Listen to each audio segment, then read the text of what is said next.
Selamat pagi Bapak Ibu semua yang di rumah. Selamat kita ketemu lagi dalam ibadah kita hari ini, ibadah online. Kita terus bersyukur atas pelindungan dan penyertaan Tuhan buat kita semua sampai hari ini. Baik, sebelum kita mulai ibadah kita hari ini, mari kita tundukkan kepala, kita berdoa. Tuhan, kami terus bersyukur, berterima kasih kepada Engkau atas semua perlindungan, penyertaan-Mu kepada kami sampai hari ini.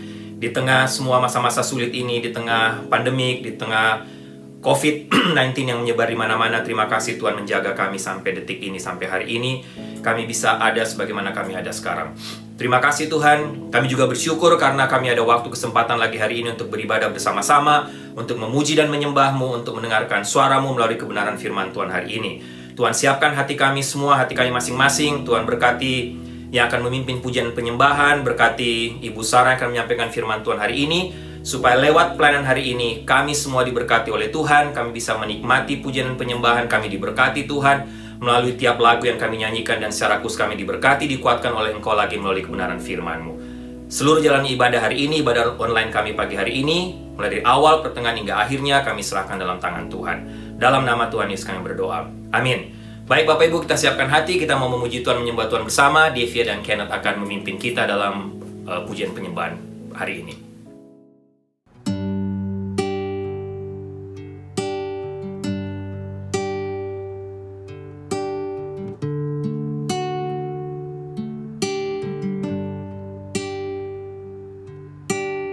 Tuhan, Kau gembala kami, tuntun kami domba-Mu.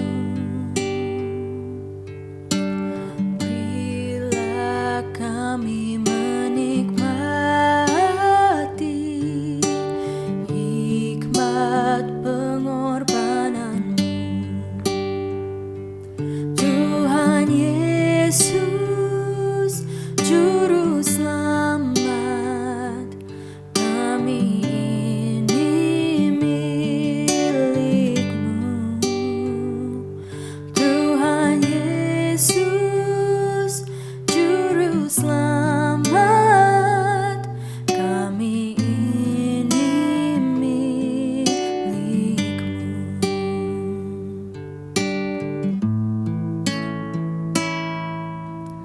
Tuhan, Kau gembala kami, tuntun kami domba-Mu. Berilah kami menikmati hikmat pengorbanan-Mu. Tuhan Yesus, Juru Selamat, kami ini milik-Mu. Tuhan Yesus, Juru Selamat, kami ini milik-Mu. Tuhan Yesus, Juru Selamat, kami ini milik-Mu. Tuhan Yesus, Juru Selamat, kami ini milik-Mu.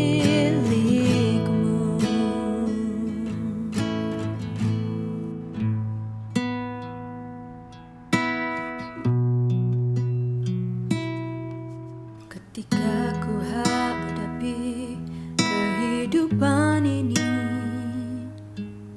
jalan mana yang harus ku pilih? Ku tahu ku tak mampu, ku tahu ku tak sanggup. Hanya Kau Tuhan tempat jawabanku. Aku pun tahu ku tak pernah sendiri, sebab Engkau Allah yang menggendongku. Tanganmu membelaiku, cintamu memuaskan ke tempat yang tinggi. Janjimu seperti fajar pagi hari, dan tiada pernah terlambat bersinar. Cintamu seperti sungai yang mengalir, dan ku tahu betapa dalam kasih-Mu.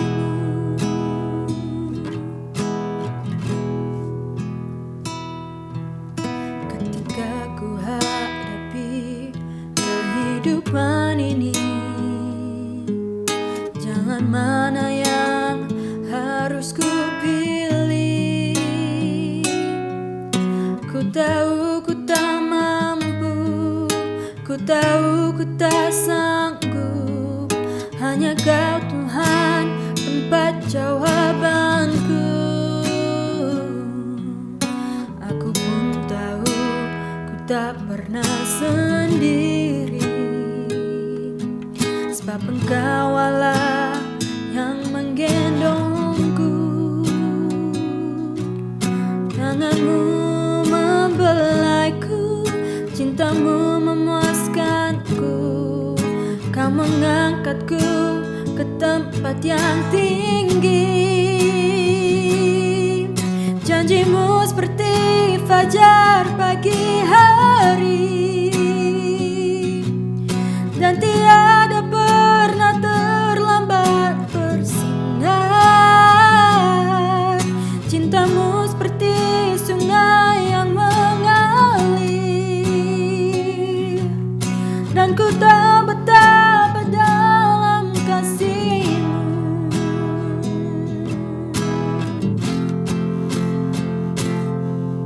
Janji-Mu seperti fajar pagi hari, dan tiada pernah terlambat bersinar. Cinta-Mu seperti sungai yang mengalir, dan ku tahu betapa dalam kasih-Mu, dan ku tahu betapa dalam kasih-Mu, dan ku tahu betapa dalam kasih-Mu.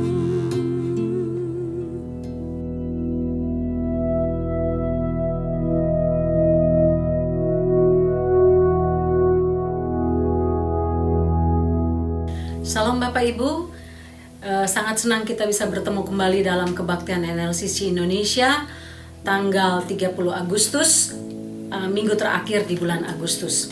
Kita mengucap syukur sampai sejauh ini Tuhan memelihara kita, dan hari ini kita masih membahas kitab Pengkhotbah, secara khusus membahas Pengkhotbah pasal 6 dan pasal 7 di bawah tema mempercayai Allah di saat ketidakpastian. Mari kita berdoa sebelum kita mendengarkan firman Tuhan.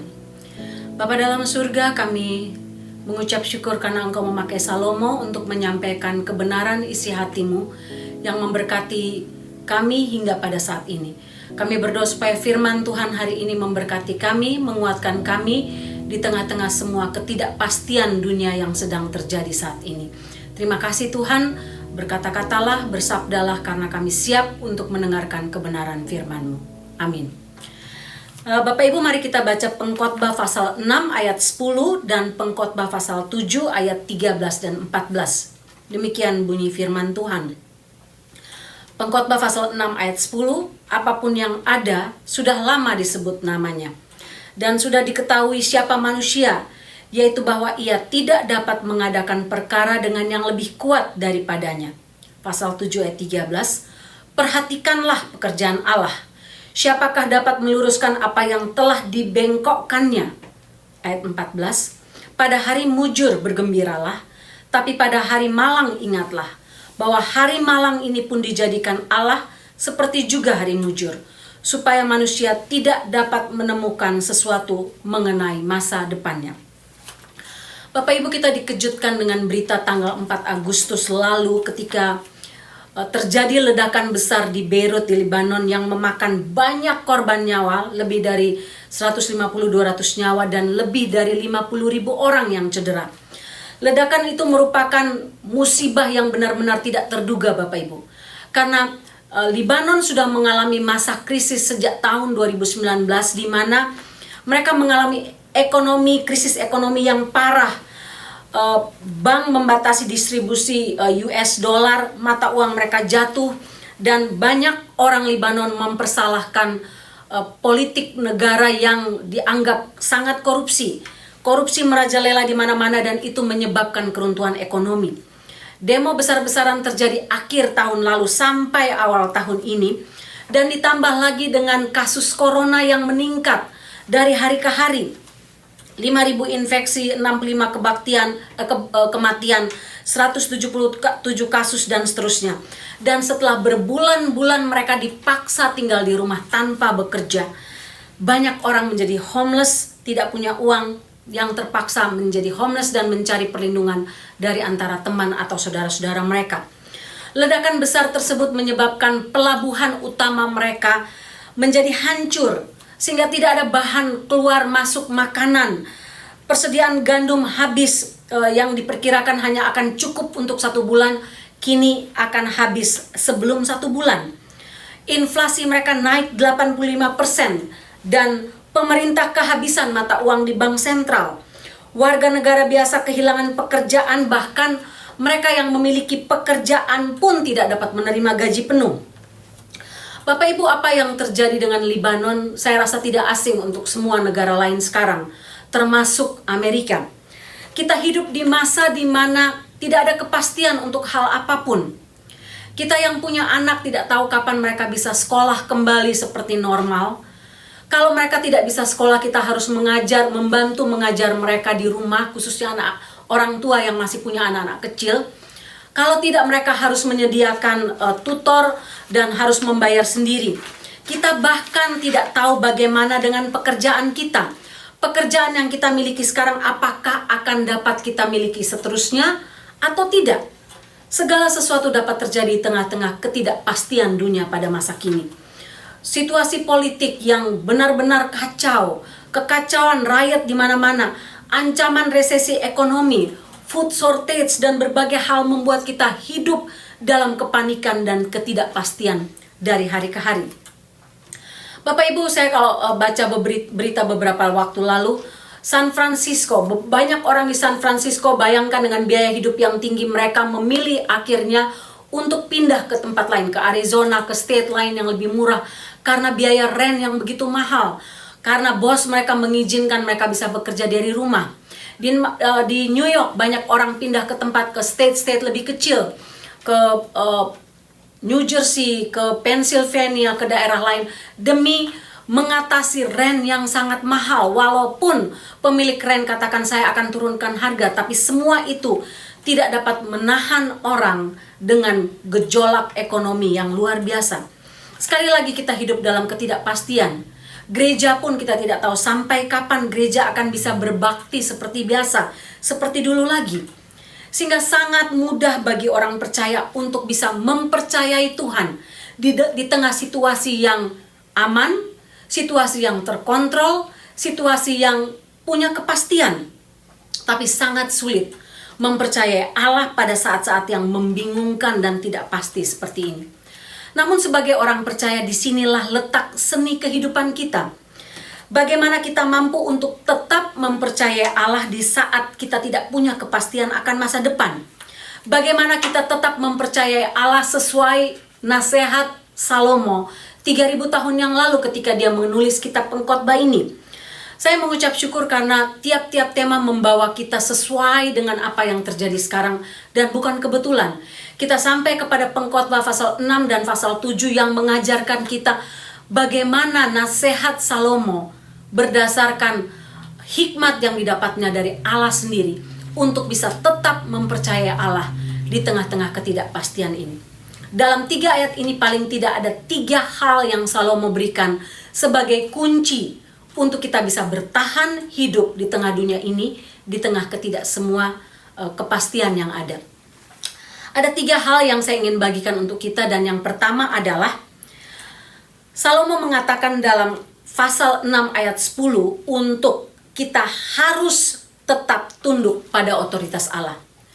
Supaya kita tetap bisa hidup dalam mempercaya Allah di tengah ketidakpastian ini, kunci pertama adalah harus tetap tunduk pada otoritas Allah. Pasal 6 ayat 10 saya bacakan. Apapun yang ada, sudah lama disebut namanya, dan sudah diketahui siapa manusia, yaitu bahwa ia tidak dapat mengadakan perkara dengan yang lebih kuat daripadanya. Terjemahan lama, saya suka terjemahan lama. Terjemahan lama katakan, Allah Maha Kuasa mengetahui segala sesuatu yang ada. Dia tahu segala sesuatu tentang diri kita sebagai manusia. Alangkah bodohnya untuk berperkara dengan Dia. Kita tidak tahu apa yang akan terjadi terhadap hidup kita. Kita tidak tahu apa yang terbaik untuk diri kita. Tapi Tuhan tahu apa yang terbaik untuk kita. Ada satu terjemahan lain lagi lebih bagus. Dia katakan begini, Allah menentukan semuanya terlebih dahulu, juga tentang manusia sendiri. Lalu manusia tidak boleh bersoal-soal dan bertanya, mengapa Tuhan berbuat begini atau begitu. Pada akhirnya tidak ada gunanya Bapak Ibu berusaha untuk mengubah sesuatu dan menginginkan lebih daripada yang dimilikinya. Tunduk pada ketentuan yang sudah pasti adalah yang terbaik, sebab Allah telah menentukan segala sesuatu sebagaimana adanya. Manusia tidak berdaya untuk menolaknya. Masalahnya berat Bapak Ibu, karena manusia punya habitat asli, karakter asli untuk mengontrol segala sesuatu dalam hidupnya.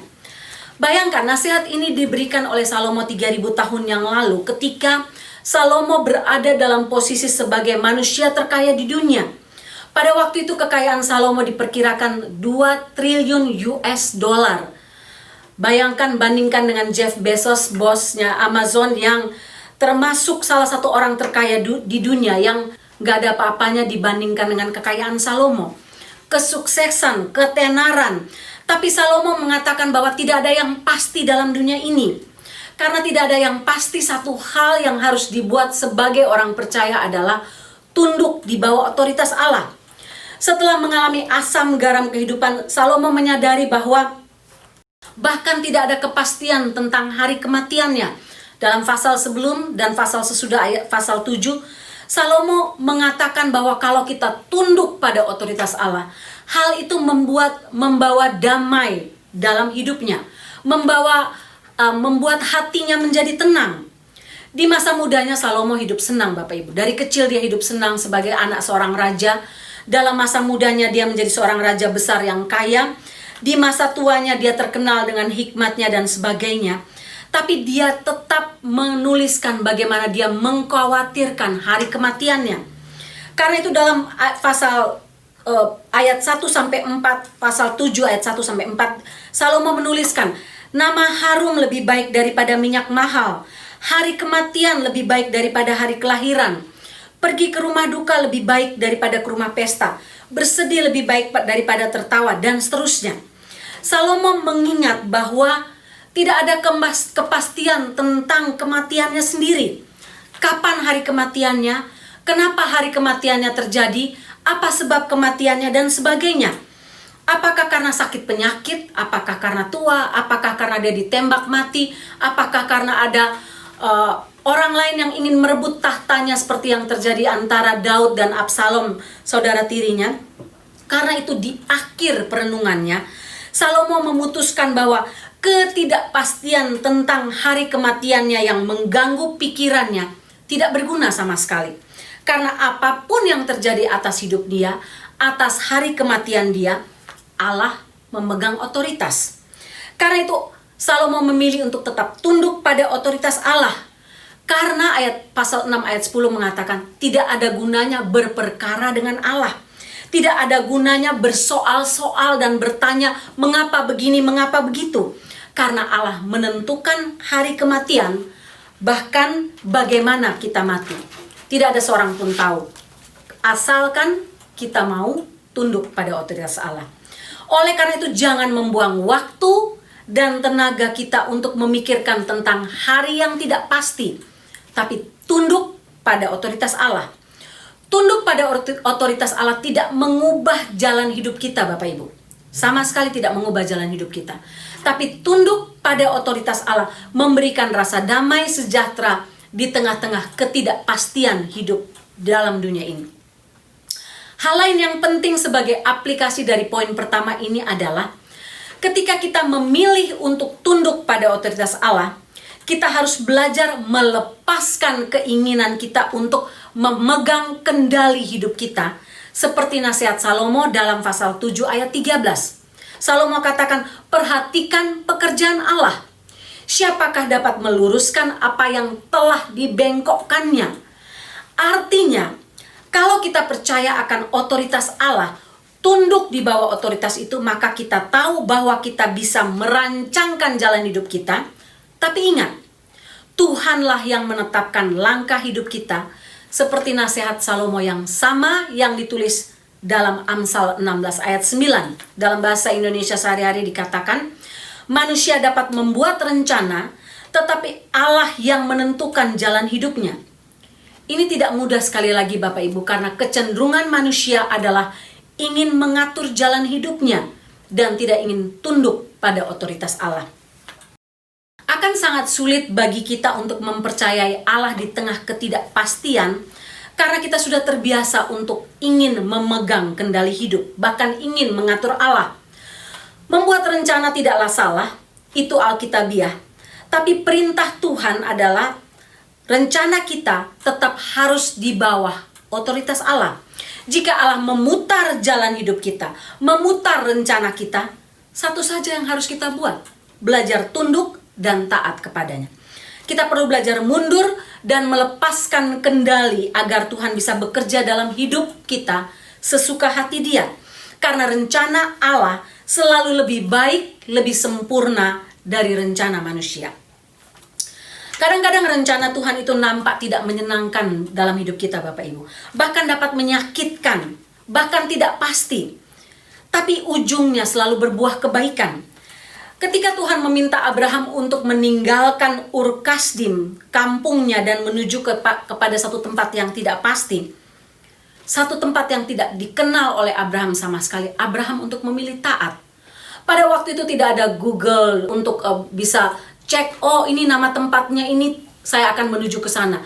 Pada waktu itu tidak ada Google Map, tidak ada direction untuk bisa tahu kemana tempatnya ini, ke arah south, ke arah west, ke arah east, dan sebagainya. Tidak ada yang tahu. Seperti apa tempatnya, apakah subur, aman, dan sebagainya. Nggak ada yang tahu. Tapi Abraham memilih untuk tunduk pada otoritas Allah. Dan itu membawa berkat bagi hidup dia. Dia pergi ke tempat yang tidak pasti sama sekali. Sekali lagi, banyak orang percaya, orang yang mengaku Kristen, menjadi susah hati, menjadi marah, menjadi khawatir, menjadi kecewa, karena mereka masih mau mengatur jalan hidupnya dan tidak mau tunduk di bawah otoritas Allah. Padahal kalau kita memilih untuk tunduk pada otoritas Allah dan melepaskan keinginan kita untuk mengatur jalan hidup kita, maka Allah tidak akan pernah menyesatkan kita. Sebagaimana Allah tidak menyesatkan Abraham dalam pilihan hidupnya. Yeremia 29 ayat 11 katakan, sebab aku ini mengetahui rancangan-rancangan apa yang ada padaku mengenai kamu. Demikianlah firman Tuhan, yaitu rancangan damai sejahtera dan bukan rancangan kecelakaan, untuk memberikan kepadamu hari depan yang penuh harapan. Bapak Ibu, saya teringat ketika COVID-19 ini baru mulai heboh di Amerika pertengahan Maret. Sedang marak-maraknya orang mati di sana sini, orang kena COVID dan sebagainya. Kita semua berada dalam lockdown. Maka ada satu berita yang mengejutkan ketika seorang dokter yang memimpin menjadi kepala urgent care di New York Presbyterian Hospital yang namanya Dr. Brin mati bunuh diri pada tanggal 26 April. Dr. Brin ini adalah seorang Kristen, seorang dokter Kristen yang berprestasi. Dia punya prestasi yang sangat tinggi. Dia seorang yang mengarahkan hidupnya dengan penuh keyakinan. Umurnya baru 49 tahun. Dia terkenal sebagai orang yang setia, yang workaholic, yang mencurahkan hidupnya untuk melakukan apa saja untuk menolong para pasiennya. Bahkan ketika COVID mulai merebak bulan Maret, Dr. Brin menghabiskan 15 jam tiap hari di rumah sakit untuk bekerja, bahkan sedikit waktu untuk tidur. Dia menghabiskan waktu di rumah sakit untuk menolong orang-orang yang terkena dan sedapat mungkin menyelamatkan nyawa mereka. Tapi dia mati bunuh diri pada tanggal 26 April tanpa punya sejarah mental illness. Dari keluarganya pun tidak ada sejarah mental illness. Dia seorang yang heroik, terampil, penuh kasih, berdedikasi tinggi dan sebagainya. Ketika dia meninggal, keluarganya, sahabat baiknya, keluarganya, best friendnya namanya Ochoa dan saudara kandungnya yang bernama Dr. Face didatangin oleh orang-orang dan diwawancara kira-kira apa penyebab dibalik Dr. Brin ini akhirnya memilih untuk bunuh diri. Semua hasil interview mereka sama. Mereka katakan Dr. Brin berkali-kali sebelum dia meninggal mengatakan hal yang sama. Dia katakan, saya menyesal, saya gagal, saya tidak dapat menolong pasien saya untuk tetap hidup. Saya adalah orang yang gagal di mata manusia dan di mata Allah. Saya tidak bisa berbuat apa-apa untuk menolong mereka. Bapak Ibu, seandainya Dr. Brin yang adalah orang percaya ini menyerah pada otoritas Allah, tunduk pada otoritas Allah, dan dia tahu tidak ada seorang pun dapat mengontrol hari kematian, penyebab kematian seseorang, maka dia tidak akan mengambil nyawanya. Dia akan mengikhlaskan karena dia sudah melakukan apa yang terbaik. Dia bukan duduk santai, duduk tenang dan tidak melakukan apa-apa. Seandainya dia menyadari bahwa bagaimana bisa tetap mempercaya Allah di tengah-tengah ketidakpastian ini adalah tunduk pada otoritas Allah, maka dia akan melepaskan semua dengan ikhlas ketika orang-orang yang berusaha ditolongnya mati tanpa dapat ditolongnya. Bapak Ibu, hal kedua, kunci kedua yang ditulis Salomo, bagaimana kita menghadapi ketidakpastian hidup ini dan tetap bisa mempercayai Allah adalah pilihlah iman. Kita harus memilih iman di atas ketakutan dan kekhawatiran. Pasal 7 ayat 13 katakan, perhatikanlah pekerjaan Allah. Siapakah dapat meluruskan apa yang telah dibengkokkannya? Bapak Ibu pernah nggak Bapak Ibu bawa cuci mobil di tempat cuci mobil yang bukan hand wash tapi yang cuci sendiri dengan mesin? Beberapa hari lalu saya sama Pak Riki pergi cuci mobil, terus saya bilang gini sama Pak Riki, waktu mau masuk tempat mesin, saya bilang gimana ya kalau tiba-tiba kita lagi di dalam, terus mesinnya mati. Bapak Ibu, saya baru bilang begitu, tiba-tiba mesinnya mati. Itu mobil sudah dalam keadaan disabun, jadi sudah gelap gulita. Kita sudah berada dalam keadaan gelap gulita dalam mobil karena semua mobil sudah, seluruh badan mobil sudah di cover dengan sabun. Mesinnya mati, saya hanya panik karena jangan sampai mobil saya masih bisa bergerak karena tidak direm, bergerak ke depan menabrak orang atau orang di belakang menabrak saya. Tapi kepanikan itu muncul karena kita berada dalam gelap, tidak bisa melihat apa-apa. Nah Bapak Ibu, itulah yang terjadi dengan hidup manusia. Seringkali kita menjadi panik karena kita melihat bahwa kehidupan kita di depan gelap. Kita tidak bisa melihat masa depan kita. Apa yang akan terjadi dengan hidup kita satu hari kemudian, satu minggu kemudian, satu bulan kemudian. Kita tidak bisa melihat apa yang akan terjadi dengan keluarga kita, anak-anak kita, orang-orang yang kita kasih. Sehingga itu membuat kita panik, membuat kita khawatir, membuat kita kehilangan damai sejahtera. Tapi Salomo memberi nasihat yang sangat bijak. Dia katakan bagaimana caranya supaya kamu dapat tetap mempercayai Allah di tengah-tengah ketidakpastian adalah pilihlah iman di atas kekhawatiran dan ketakutan. Salomo katakan pasal 7 ayat 13, perhatikan pekerjaan Allah. Ini kalimat yang penting. Salomo katakan dalam menghadapi ketidakpastian dalam dunia ini, perhatikan pekerjaan Allah. Allah tidak pernah merancangkan sesuatu yang membuat kita hidup dalam kepanikan.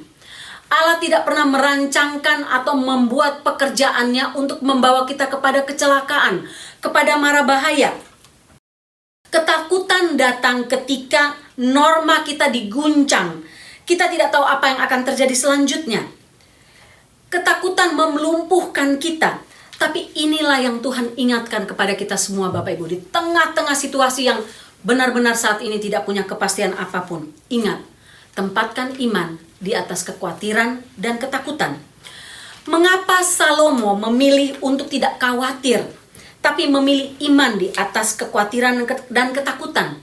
Karena Salomo meminta dirinya, meminta kita semua untuk memperhatikan pekerjaan Allah. Artinya Allah sedang bekerja walaupun kita tidak dapat melihat. Allah sedang bekerja walaupun kita tidak dapat merasakan pekerjaan tangannya. Allah sedang bekerja walaupun secara manusia kita hanya melihat kegelapan. Pekerjaan Allah tidak dapat diluruskan oleh siapapun. Tidak dapat dirusakkan oleh siapapun. Tidak dapat dibengkokkan oleh siapapun. Pekerjaan Allah bersangkut paut dengan kepribadian Allah yang tidak dapat berubah oleh alasan apapun. Dan itu menjadi jaminan bahwa Allah akan memelihara kita di tengah semua ketidakpastian. Bulan lalu saya sama Pak Riki anniversary, ada satu ibu memberikan kami hadiah dalam bentuk uang, jadi bukan dalam bentuk barang. Dan setahu saya ini pertama kali kami dapat uang anniversary, dapat hadiah uang waktu anniversary kami. Pak Riki bilang, kamu kasih kepada siapa yang kamu tahu butuh untuk ditolong. Tiba-tiba waktu saya berdoa, saya muncul satu muka kakak tingkat saya yang sudah lama nggak pernah saya hubungin. Saya hubungi dia, singkat cerita, ngobrol-ngobrol. Pagi itu saya tergerak untuk mengirimkan uang yang kami dapat untuk dia. Dan kesaksian dia luar biasa. Dia katakan, kamu baca tulisan saya. Pagi itu dia dan suaminya berdoa dan dia katakan mereka sudah tidak punya uang sama sekali. Dia katakan, Tuhan terserah kamu.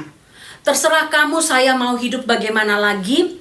Terserah kamu, saya mau jadi apa. Keluarga saya mau jadi apa. Mau makan apa. Terserah kamu.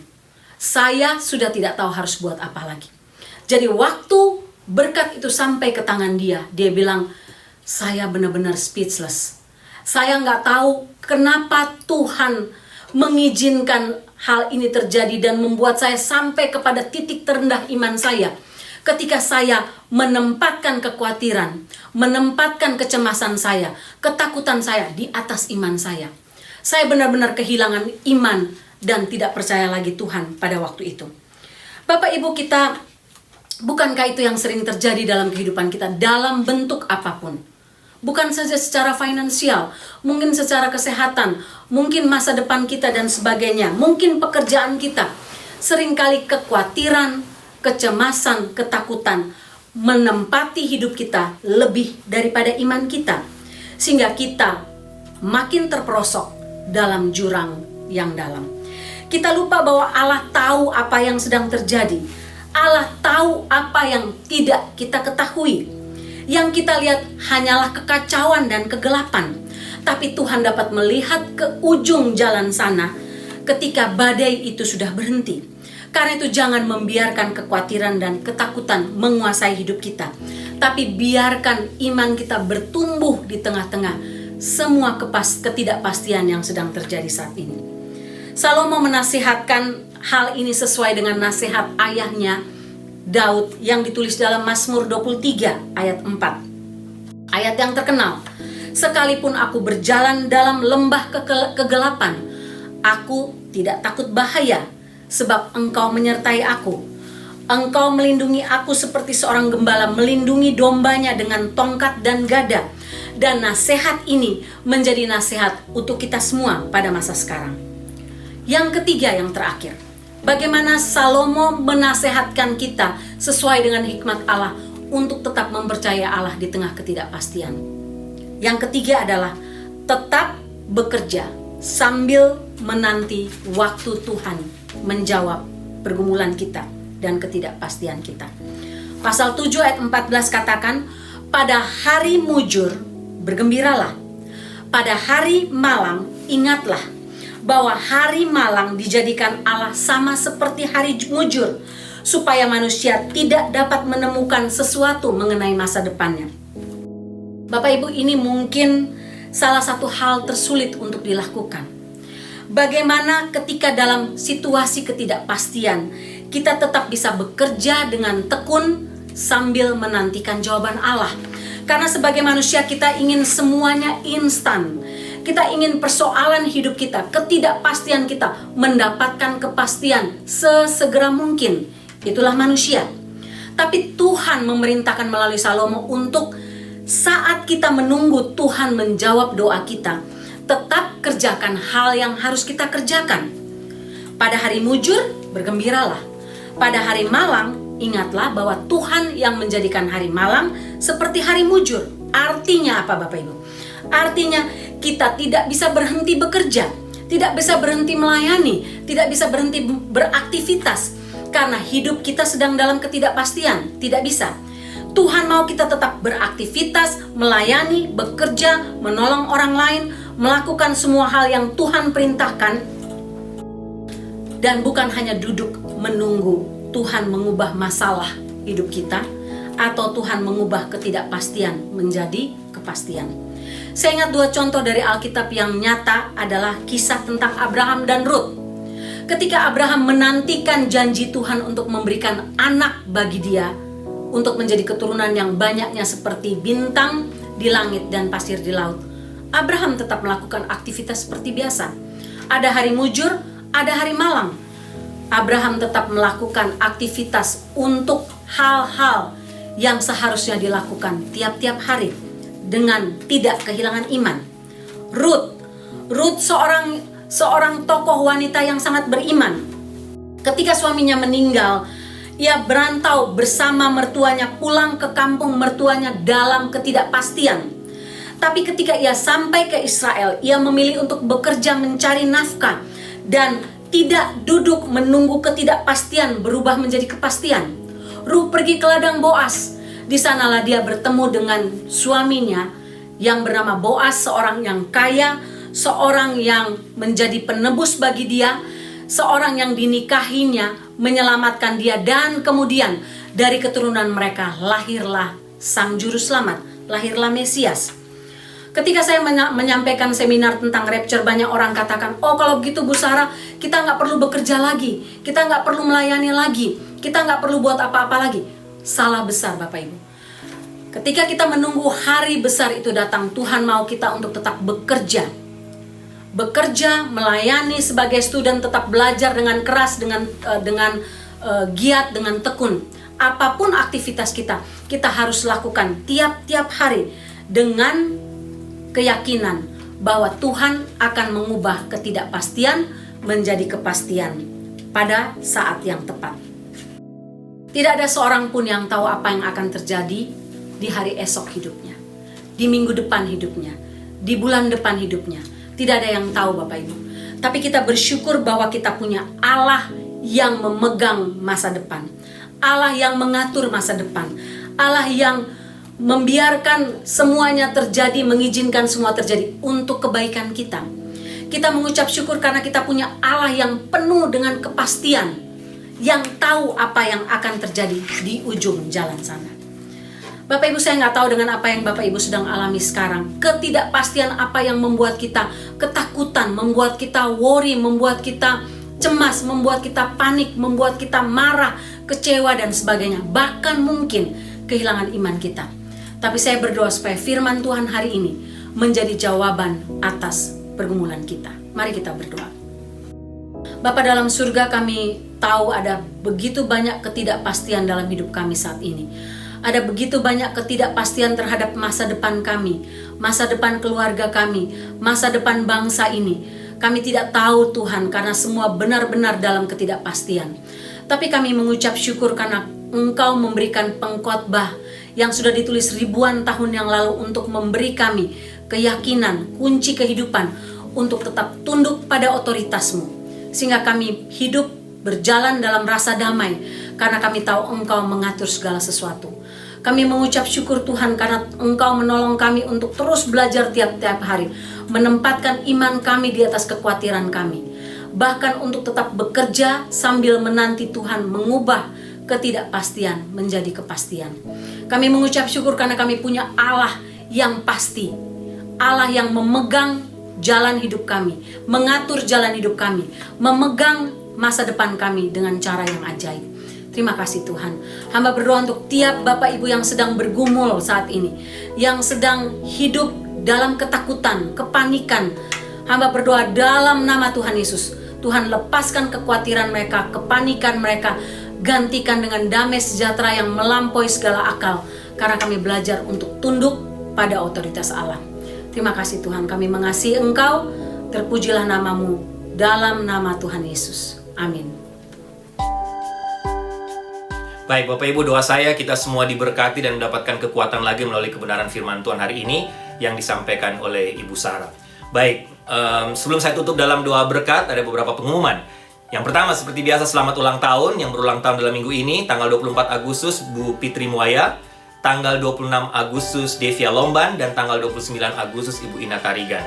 Selamat ulang tahun, Bu Fitri, Devia, dan Bu Ina. Tuhan berkati kalian selalu dalam segala hal. Baik, Bapak Ibu, yang berikut, sore ini kita tidak ada kebaktian atau tidak ada pertemuan yang jam 4.30 di playground, tapi kita akan bergabung bersama-sama dengan kebaktian jam 5.30. Karena ini minggu kelima, sehingga kita akan mendengarkan beberapa kesaksian dari tiap-tiap pelayanan, tiap-tiap ministry di New Life. Termasuk saya akan menyampaikan perkembangan dari New Life NLCC Indonesia, memberikan update, juga memberikan update dari semua pelayanan misi kita di Indonesia, juga semua pelayanan di bawah Global Mission atau Global Outreach. Jadi saya harap Bapak Ibu bisa join bersama-sama, kita berbakti bersama-sama jam 5.30 di ibadah outdoor di samping Worship Center. Bapak Ibu sudah tahu lokasinya. Baik Bapak Ibu, sampai ketemu nanti sore. Tuhan memberkati kita semua. Baik, jemaat yang kekasih, tundukkanlah kepalamu, arahkanlah hatimu kepada Tuhan, dan terimalah berkat Tuhan. Anugerah keselamatan dari Tuhan Yesus Kristus, kasih sayang yang tidak berkesudahan dari Allah Bapa, serta penyertaan dari Roh-Nya yang kudus, kiranya menyertai engkau sekalian mulai hari ini, sampai Maranatha Tuhan Yesus datang kembali. Haleluya, amin.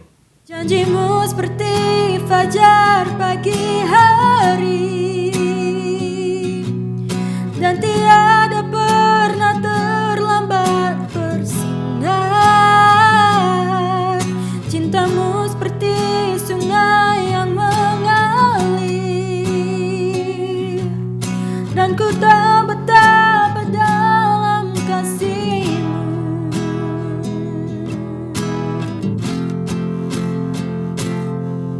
Janjimu seperti fajar pagi hari,